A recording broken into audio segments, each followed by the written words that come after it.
En fait, c'est incontournable. Il faut absolument consulter les citoyens, qu'ils soient organisés ou non.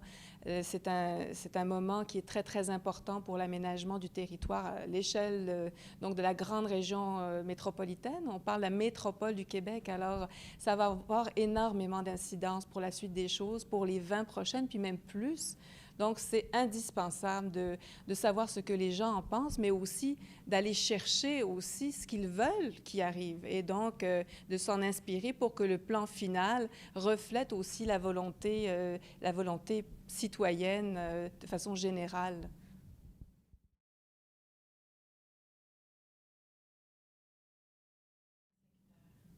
Le Grand Montréal, c'est une mosaïque de beaucoup de choses. Alors, c'est sûr que c'est un endroit extrêmement vivant, très, très diversifié. On a autant des milieux extrêmement urbanisés comme le cœur de Montréal, mais on a aussi des zones agricoles, des grands, grands espaces naturels. Puis, on a évidemment le fleuve, on a des ruisseaux.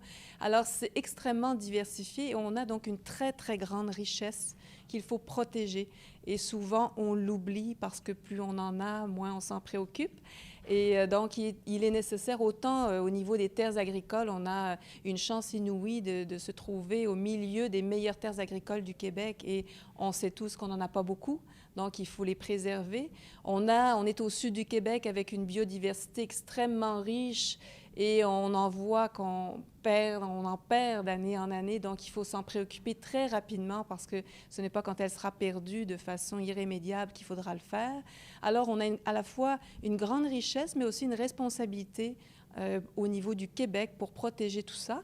Et puis, c'est presque la moitié de la population du Québec. Donc ça veut dire que ces gens-là doivent aussi il doit y avoir une mobilité qui s'organise et efficace. Alors, on sait qu'actuellement, il y a des problèmes de congestion extrême associés à une pollution aussi qui est en augmentation.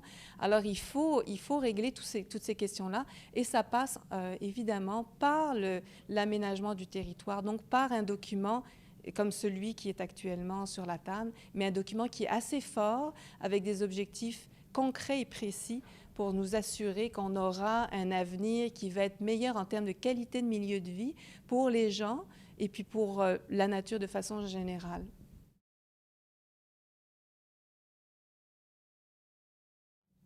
C'est un outil essentiel parce qu'il est au cœur et au début de tout ce qui s'en vient sur l'aménagement du territoire. Quand on va avoir cet outil-là, ça va donner au MRC, à la région montréalaise, donc l'agglomération de Montréal, les premiers outils pour avoir leur schéma.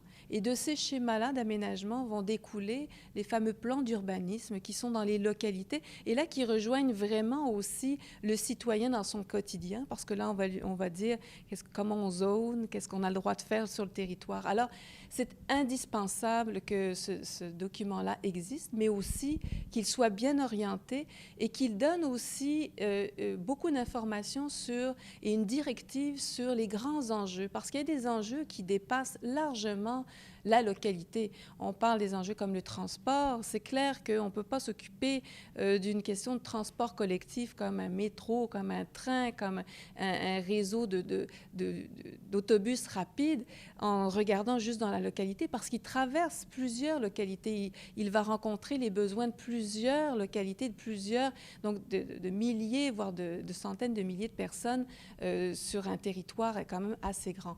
Alors, tous ces éléments-là, la même chose de l'agriculture, on ne peut pas s'en préoccuper localement alors que l'agriculture, elle va être pour l'ensemble de la population.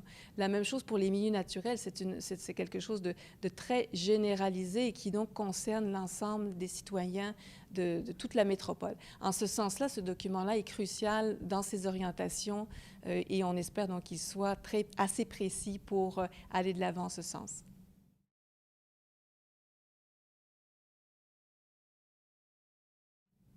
Oui, c'est sûr qu'il nous faut un PEMAD, puis il nous le faut un bon PEMAD, bien sûr. Et puis aussi, je dirais, évidemment, va découler de ça des plans quinquennaux. Il va y avoir un plan d'action.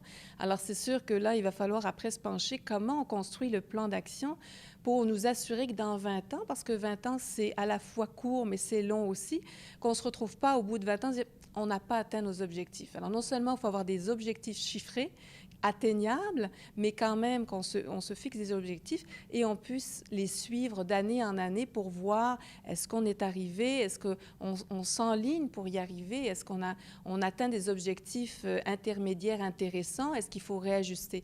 Donc ça, c'est très, très important aussi, donc à la fois le plan d'action et le suivi par la suite, mais le PEMAD est extrêmement important.